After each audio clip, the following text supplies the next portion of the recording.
Olá pessoal, tudo bem? Bem-vindos a mais uma videoaula aqui do nosso canal. Eu sou o professor José Ferrari Neto e estou apresentando para vocês agora o segundo bloco de questões comentadas sobre redação oficial, pensando em você que está prestando concurso para o Ministério Público do Estado do Rio Grande do Norte. Como eu falei anteriormente, o nosso canal foi inundado de pedidos de pessoas interessadas em conhecer um pouquinho mais sobre redação oficial.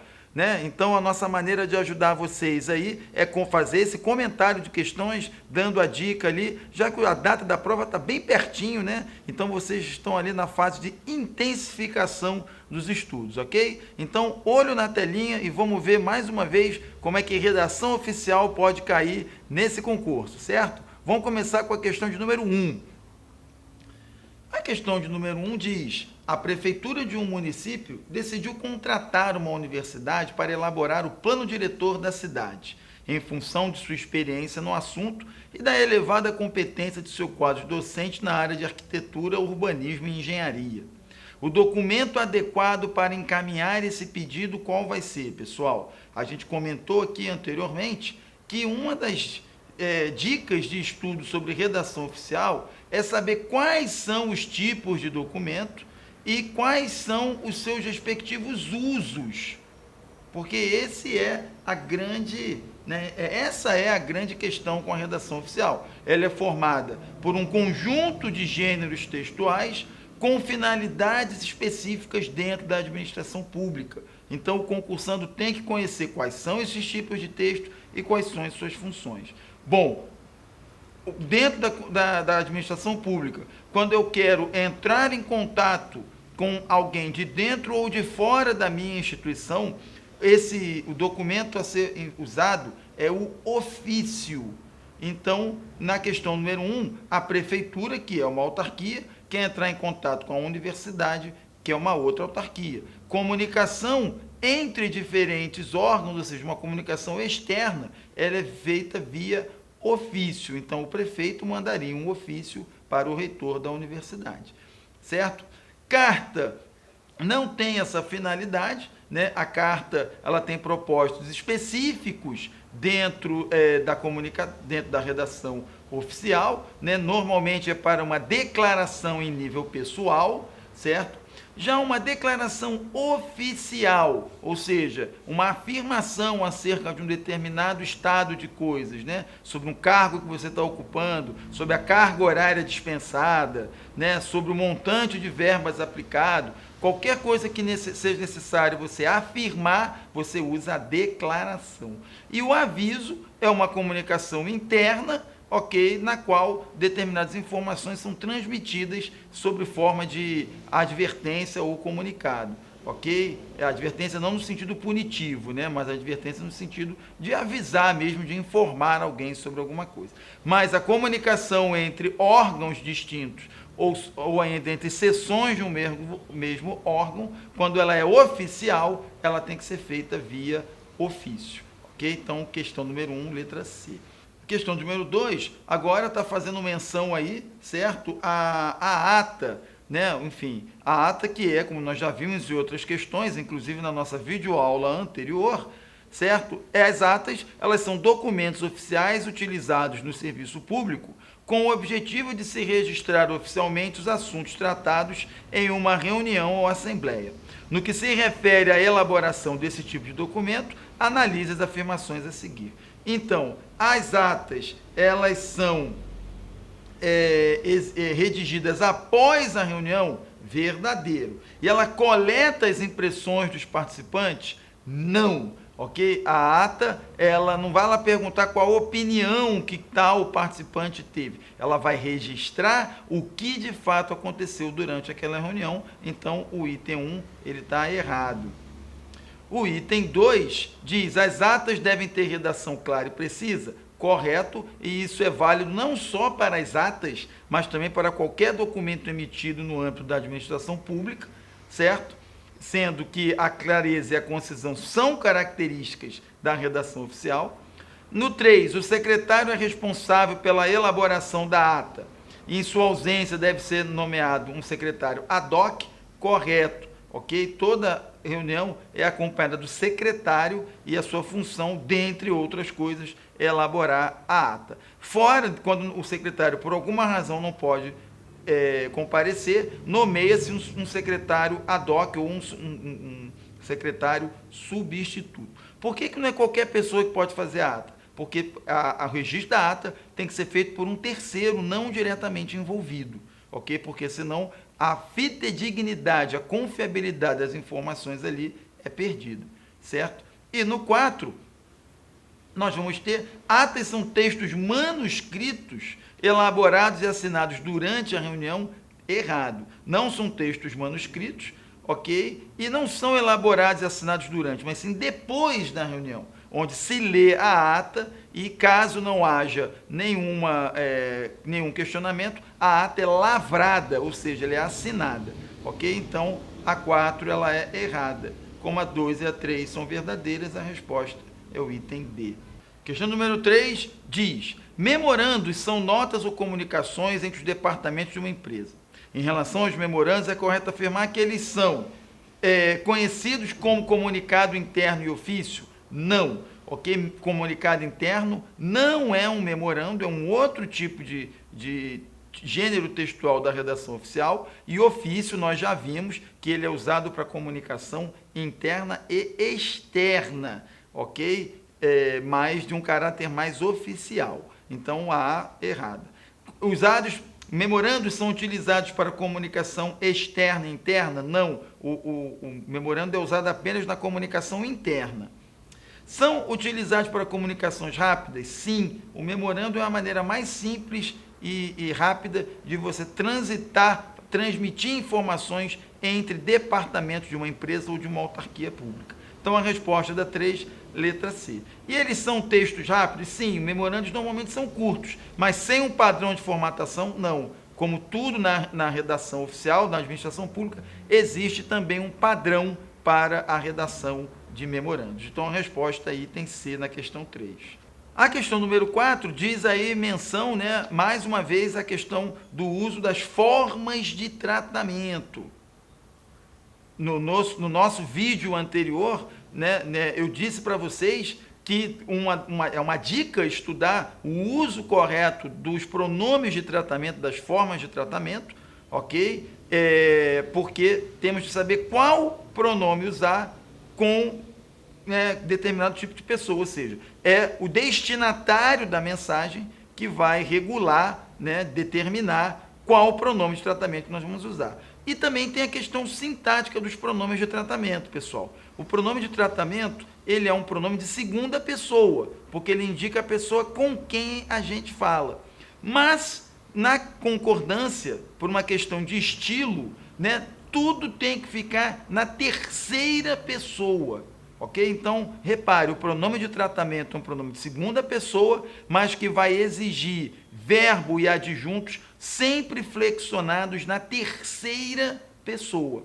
Ok? E vimos também que os pronomes de tratamento, o seu uso é determinado pelo destinatário. Então, se o destinatário é o reitor, você vai usar o pronome de tratamento usado para reitores. Se for um juiz de direito, o pronome de tratamento usado para um juiz de direito. Dito isso, fica fácil responder a questão número 4. Na letra A, os documentos oficiais devem utilizar pronomes de tratamento? Sim, porque eles mantêm a formalidade, ok? Essa é a razão de se usar pronomes de tratamento. E verbos na segunda pessoa, não. Acabamos de ver que o pronome de tratamento exige os verbos na terceira pessoa, ok? Então, a A está errada. No item B, os documentos oficiais utilizam formas de tratamento diferentes de acordo com o destinatário? Sim, gente? Acabamos de ver isso. Se o destinatário ocupa tal cargo, eu tenho que usar o pronome de tratamento adequado àquele cargo, certo? Confirmando, na C, os pronomes de tratamento devem ser abreviados em todos os documentos oficiais? Nem sempre, só se você assim o desejar. E na letra D, os documentos oficiais utilizam todos os pronomes de tratamento independente do destinatário? Vimos que não é assim que funciona, ok? Então, a correta é B. Questão número 5, também sobre memorandos. Quanto aos despachos ao memorando, é correto afirmar que eles devem simplificar a matéria dada? Não. O memorando em si, é uma forma de comunicação simples, mas ele não simplifica o assunto do qual ele trata. Se você tiver um assunto mais complexo, você não pode usar o memorando, você tem que usar o ofício ou outras formas de comunicação, ok? Porque você não pode alterar a natureza daquilo que você comunica na administração pública. Então, a A, errado. Na B, historiar detalhadamente os procedimentos burocráticos? Não. Uma sequência de memorandos transitando por vários departamentos, você forma um histórico da tramitação, por onde ele passou, mas não sobre procedimentos burocráticos. E essa também não é a função do memorando. Ele registra até os procedimentos que foram usados, mas ele não tem essa função. No item C, nós vamos ter ser dados preferencialmente em folha de continuação, não é o caso, ok, para memorandos, então até por eliminação só sobra o item D, permitir a formação de um processo simplificado, ok, como se soubéssemos toda a tramitação dada. Então, letra D na questão 5. A questão de número 6 diz, quanto às comunicações oficiais, é correto afirmar que, letra A mensagem é um instrumento da comunicação oficial utilizado pelos membros do Poder Judiciário? Não. Ok? O instrumento da comunicação oficial usado pelos membros do Poder Judiciário é o ofício. Ok? E não só pelo Poder Judiciário, como também para vários outros poderes. Tá? Então, a A, falsa. Na B, a exposição de motivos é o expediente dirigido aos ministros de Estado? Não. Exposição de motivos é um gênero da redação oficial, mas que não é usado somente para você se dirigir a ministros de Estado, ok? No item C, os avisos têm como finalidade o tratamento de assuntos oficiais pelos órgãos da administração pública entre si, verdadeiro. Ele tem uma função específica, né? Que é você comunicar assuntos oficiais em diversos órgãos. Então, a resposta da 6, letra C. A D, o correio eletrônico é inaceitável com documento original, ele é inaceitável como documento oficial, ok? Então, todas as alternativas excluídas, o correto é o item C. Questão de número 7. O ofício constitui o quê? Um instrumento de comunicação oficial entre os chefes dos poderes públicos, notadamente as mensagens enviadas pelo chefe do Poder Executivo ao Poder Legislativo para informar sobre fato da administração pública?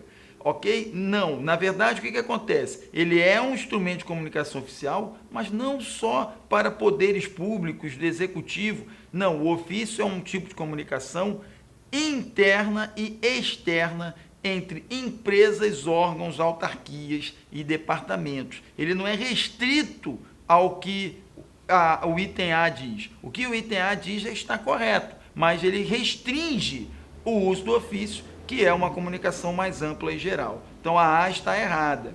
No item B, nós temos uma modalidade da comunicação oficial e é expedido exclusivamente por ministros de Estado? Não, ok? Como vimos, né, diversos órgãos e departamentos podem emitir ofícios. No C, uma modalidade da comunicação oficial e tem como finalidade o tratamento de assuntos oficiais pelos órgãos da administração pública entre si e também com particulares. E aí confirma o que eu acabei de falar aí sobre, né, os ofícios, né, gente? Então, o correto, letra C. Ok? E o ofício é uma comunicação interna? No item D, não. Ele é interno e externo. Questão 8. A economia linguística. Uma das qualidades da comunicação oficial diz respeito ao quê? Eliminar passagens substanciais do texto a fim de reduzi-lo em tamanho? Errado. Empregar o mínimo de palavras para informar o máximo? Correto. A economia linguística diz respeito à concisão e precisão. Na administração pública, você tem que escrever o menos possível e conseguir o máximo de informação. Se você está escrevendo muito para dar muita informação, você não está sendo preciso nem objetivo e também não está sendo conciso. E se você fala pouco, dá pouca informação, o seu texto também está pobre, vai causar problemas de compreensão. Ok? Então, a economia linguística é justamente de você potencializar a comunicação usando o mínimo de palavras para o máximo de informação. Ok? Então, letra B na questão número 8. Na questão de número 9, nós temos, dentre as atividades inerentes à função de assistente administrativo, está a produção de documentos oficiais. Um deles é o registro daquilo que aconteceu em uma reunião de colegiado ou conselho, apontando o local de realização, a data, o horário, seus participantes, os fatos ocorridos e as decisões tomadas, e o documento oficial para esse registro é denominado, como nós já vimos anteriormente, é uma ata. Registro daquilo que aconteceu em uma reunião é sempre uma ata. Letra A, portanto. E na questão de número 10, para encaminhar um pedido de contratação de professor substituto em uma universidade, o chefe do departamento solicitou a seu assistente administrativo que redigisse o documento correspondente, que seria encaminhado ao gestor responsável por aquele ato administrativo. Qual seria o documento oficial que o assistente deveria redigir?